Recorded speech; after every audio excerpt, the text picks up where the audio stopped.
funding those things that are inconsistent year to year, and more of a stabilization within the annual ask or increase to the overall operating budget.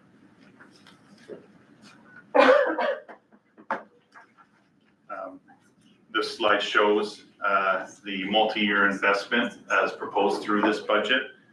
So it's a 9.48% increase to the 2026 budget, but it also reflects that the staffing requirements as required through the 10-year human capital plan, the expanded IPB unit, and Core Patrol is a multi-year investment. We're not going to bring all staff in January 1st in the first year, so it's reflecting an 8.93% increase in year 2027 to reflect an annualization of those new staffing, a 4.41% in 2028, and a 6.35% increase in 2029 to round out the 4-year planning period that's managed by the city through their multi-year budget planning process.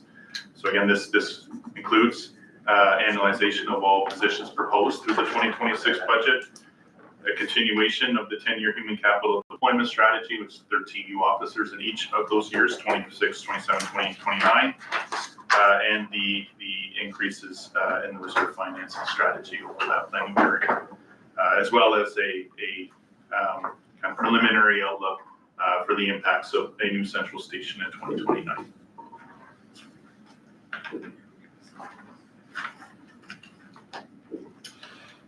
So several key assumptions that are included within the overall preliminary budget, and that is collective bargaining is this year scheduled between September and December. So some assumptions around an anticipated deal between the board and the associations has been built into this budget to reflect, and so that is an all-inclusive number of anticipated collective bargaining dealings. That includes assumptions around tariffs and the discontinuation of the exemption that emergency reservists have received to October 16th of this year. The Bank of Canada currently forecasts inflation at 2.1% for 2026, but continued tariffs could drastically change that, and the overall outlook of the economy could result in some negative impacts against budget projections. And again, at this time, we haven't received direction from City Council or a letter from the City Clerk's office in terms of their expectations of the board's submission of its budget.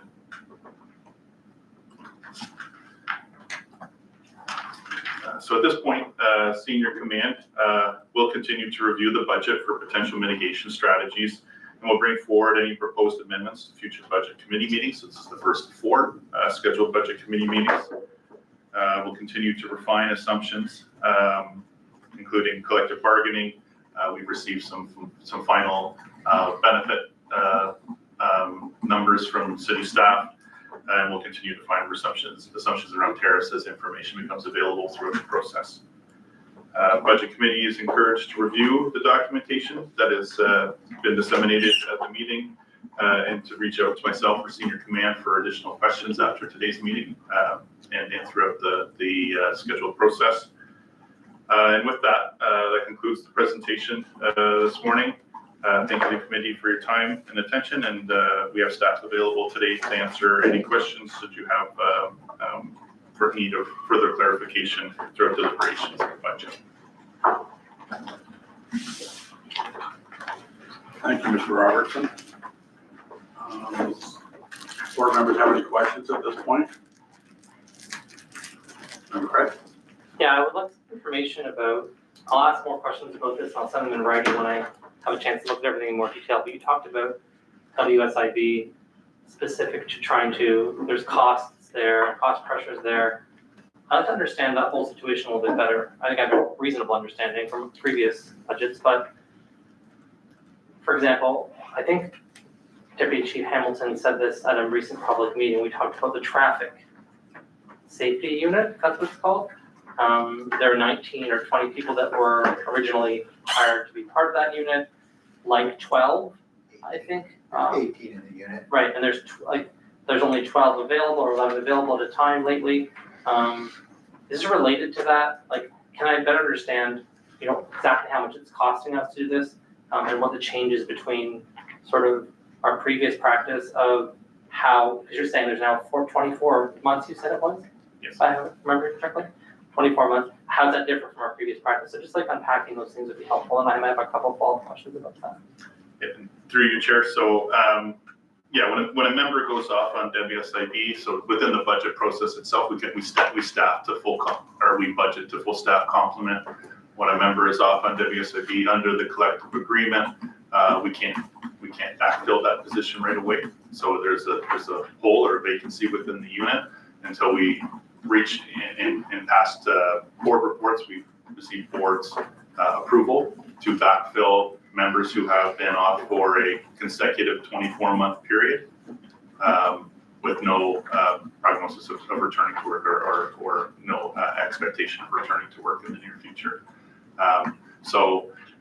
Typically when we're from kind of time of injury up to that 24-month period, often a unit is going short when trying to backfill through overtime of other members within the organization where they can fill. And then so really the whole backfill strategy is really around reducing that overtime requirement and promoting member wellness, making sure that staff aren't overworked and it's providing some savings in terms of managing the overtime, but overall we're still gonna be short in terms of making the WSIB payments to the individuals that are off on workplace injury. Thank you very much, Director, through the chair, and Member Crutch, thank you for that question. I would ask indulgence whether we can produce it or if Kirsten, the board administrator, could assist us. There is a board minute, there is a board report and a recommendation that was approved, and that can speak to the actual approach that we've had as an organization to mitigate the cost of overtime and call-ins to cost of those who don't come to work. So I would ask that the administrator provides that to the member. Sure, that's all helpful. I think I have a couple more questions. So when you say members off on WSIB due to the collective agreement, can't backfill that position right away, and I presume this is because, okay, so I'm just trying to say this the best way that I can. Most police officers work full-time. Obviously, some people are on different kinds of accommodated duties, and so as a result of that, they may work less than full-time hours. We don't really have an excellent sense, based on my ask for a report a couple of years ago, about how that all works in terms of officers, a level of ability to perform their job duties in a certain number of hours safely versus not. So this is all tied up in the same knot. I'm trying to unravel a few pieces of that knot. So is the reason why it's in the collective agreement, or the reason why that stipulation is there, is because we don't have sort of a pool of, I think this is just known, we don't have a pool of people we can call from to fill in. And so people are trying to protect that position, because that's the way that it's understood. So someone is off on WSIB, if they're going to be off for a short period of time, the notion, I guess, is we want to protect that position until such time as 24 months have elapsed. Is that my understanding, generally speaking, of why we do this? Through you, Chair, just to get a better understanding of your question, you're looking to understand why we have employees off. We cannot demonstrate. Not why we have them off, but the nature of the situation I'm trying to better understand. So if I have it right, someone's trying to protect that position from being backfilled too soon. We need to ensure from a legislative requirement that we have the position available for an employee when they come back to work. Right now, when they're off on WSIB, we do not have that capacity to fill them. We are short for that capacity. So what happens is we're going into overtime situations. So if we can have that ability filled in that position, it helps our WSIB costings. Right, because there's not a fluidity in the system enough. No fluidity in the system. You're looking at this from the perspective of, we have a physician, and that position needs to remain for that person because we have a authorized strength. Everyone will understand that, and that's a very fixed number. That's your operating fixed number system, and that's what. I was assuming that was the answer. I just wanted to ask. Yeah. I'll just add through you, Chair. I'm just going to add to that. It's different between the civilian and sworn side, strictly from the nature of recruiting for those positions as well. So within civilian positions, it's typically filled within a much shorter time frame.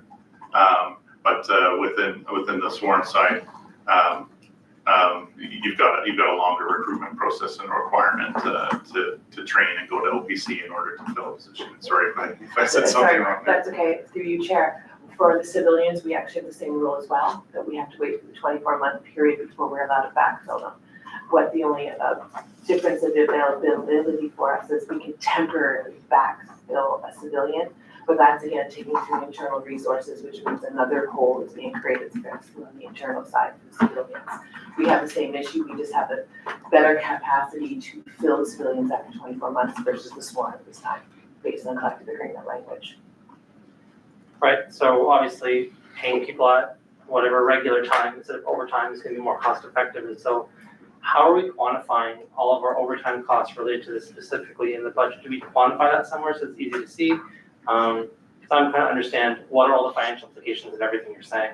So, like, is there a way to get a breakdown of, so this, from an aggregate perspective, right, not looking at individuals, obviously, so how many folks are off on a WSIB? What are the cost pressures related to that? How many hours of overtime are being done to make up for that? What are the cost pressures of that? Because it seems like there's a reason why this is happening is there's a lack of fluidity, right? So if you had the ability, I'm not suggesting you should or you could, I'm just saying if you have the ability to have more fluidity in the system, we wouldn't have this kind of a pressure because we maybe have a pool of people that we could draw from, but I'm seeing it's very fixed. So that's not the way it's going to work. So understanding these cost pressures, I think is important. So is that captured somewhere in the budget? Yes, through you, Chair. So in terms of how we approach the budget to managing WSIB, we budget for all approved staff positions at full cost.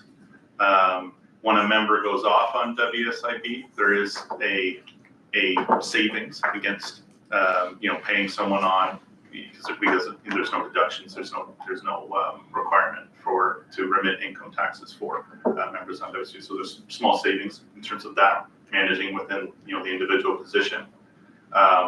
We're essentially assuming that within those savings group we are managing overtime, and then for members who are over 24 months, we're then budgeting for WSIB payments and the cost of backfilling that at that full position. So hopefully, there is a variance within the year on what we're doing in overtime through the management of vacancies due to WSIB and long-term disability. We're not necessarily budgeting for that up front. We're managing it within the existing resources. And then as things progress into a longer term situation, we make an assumption that we've got to make payments for those individuals and staff to our full complement.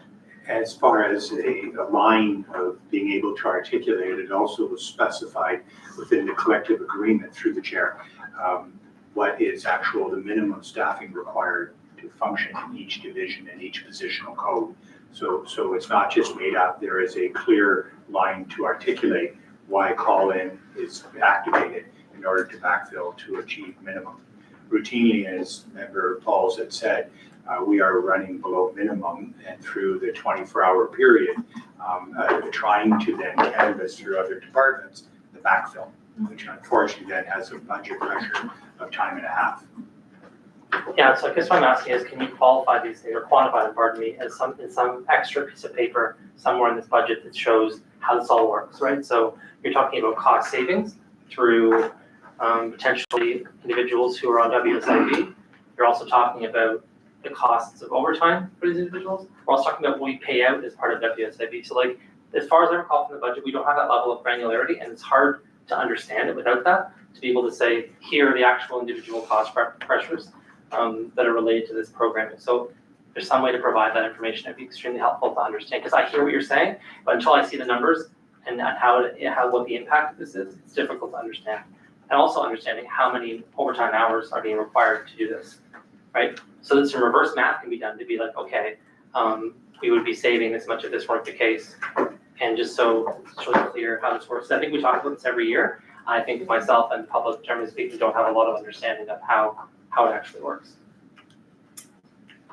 Yes, through the chair. At committee's direction, I think we can provide supplemental information to an upcoming budget subcommittee meeting. That would, I think, So what I'm understanding is show how we've kind of budgeted for these things and then what's happening in actuality and kind of connecting the two as to what's different. Yeah, like a comprehensive, like a clear understanding with the financial numbers there, of how this whole thing works, the whole ball of wax WSIB works, but then here are the financial implications of that related to the budget, and then here are things that don't show up in the budget, here's why. I think it's also an important question to answer based on what you've said is, there are some things that aren't budget implications, but they have financial implications. So like, can we just distinguish those two things from one another, so we understand what our budget asks are, and then otherwise what our financial implications of the situation are.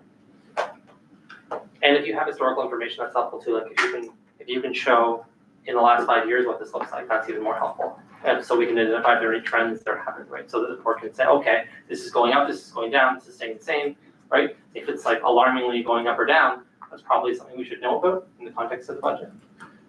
The data may actually identify the fact that you almost need a pool of this many officers. I mean, if nobody was off on workman's comp, you'd be flush. I mean, you must have some kind of a pool, because I'm pretty confident, I know enough about policing now, that there's no temp agency you can call and bring in half a dozen, and that's the challenge, right? So it's a bit of guesswork to see how many guys are gonna be off this year. So that data might say, we need to have another 6 or 7 people full-time to compensate for all this. I don't know. That's for the experts. So if I may, Chair, if I may just indulge our panel for a moment. Yes. Director Valentine and Director Robertson, do you have enough of the question? Do you need it in writing? Or do you feel that you can feel as I know the board has received the comprehensive report? They have spoke about the impacts since 2016, historical data on presumptive PTSD and that impacts. We have reported numerous times to the board about WSIB and those inherent pressures. We have a more current board report, which allowed us, which had been moot or silent within the collective agreement specific to sworn. So we have a provision built in there within the last year from the board that has spoke to that we may activate the hiring of that person and then advise the board of that financial pressure. So I'm just asking, if I may, an indulgence, do we have enough now to be able to produce this report?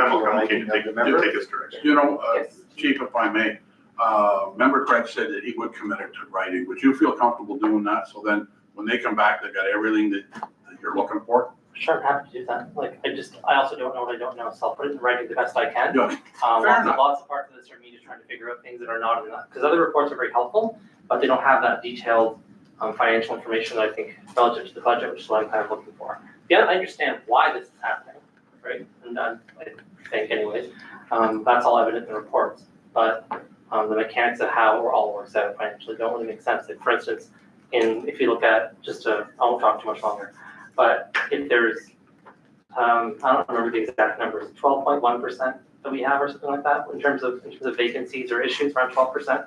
How does that? I want to be able to figure out, like, how does that stack up? Does that make sense? Is that a thing that other forces are experiencing also? Like, is it common across the Big 12, for instance, that everyone's kind of around that number? Is this common in policing? Is it different than the city, right? Because I mean, a lot of comparisons are going to be made between the city and not. And when this information comes out every year, at least one person makes that point to me or publicly says, why is the number this so high? And whereas this number for the city is a lot lower or whatever, right? So the answer, I can't ever answer that question because I don't have enough information. So this will give you that. So I'll put it in writing. So through the chair, thank you very much, Member Crouch. I can tell you that we are having these conversations at a provincial level.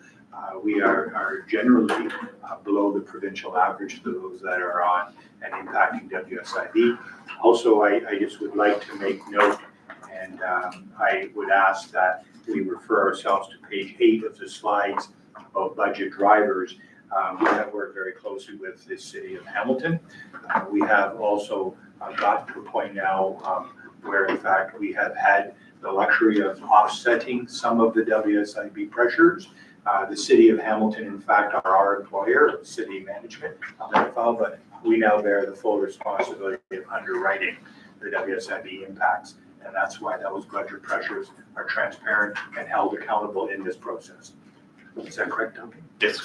Thank you. Thank you, Chief. Member Pauls. Yeah, I actually have the same questions, and I think the chief and Duncan answered it, and I just really wanted to know how many, I didn't really know it was legislative, that we have to give them 24 months. So I'm glad I'm learning something new, and I think it's great, and I wanted to know how many have we hired to replace them, but I think with the motion that's gonna come out, you get more clarity. I think it's important, so thank you. Okay. Anything else before we go into closed? Kirsten? Through the chair, just wanted to confirm that, working through the chief's office with Sandy, we've been able to confirm booking the community room over at the ISD building for the remainder of our budget committee meeting. So I'll get all of the updated invitations out and update the information on our website as well. That's good. All right, can I get a motion for the budget committee to move into closed session in accordance with section 44(1) and 2 of the Community Safety and Policing Act, as the board will be considering labor relations and employment negotiations, trade secrets, or scientific, technical, commercial, financial, labor relations information supplied in confidence to the board, which if disclosed could reasonably be expected to be prejudiced significantly the competitive position or interfere with significantly the contractual or other negotiations of a group, person, or persons or organizations. Moved by Member Pauls, second by Member Kretsch. Is there any discussion? All in favor? Opposed? None? Carried. The budget committee will rise and report in public in session after the closed section has concluded. Lucia, can you let us know when we're Yes, I can.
Okay, we're live. We're live, answer. Okay, during the closed session today of the budget committee approved the closed minutes of its November 26, 2025 meeting and dealt with confidential items that fall under section 44, 1 and 2 of the Community Safety and Policing Act. May I please get a mover and a seconder to receive the chair's report back? Moved by member Pauls, second by member Kretsch. Any discussion? Seeing none, all in favor? Approved. Our next meeting will be in the ISD building, which will streamline things a little bit more.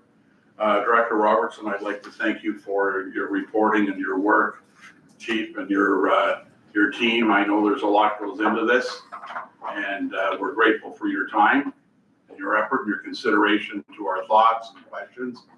And I don't believe there's anything else unless somebody else has something. I will, did I make a movement to adjourn? We need a motion to adjourn. Member Pauls moves to adjourn, second by member Kretsch. Any discussion? All in favor? Approved. Thank you. We'll see you at the next meeting.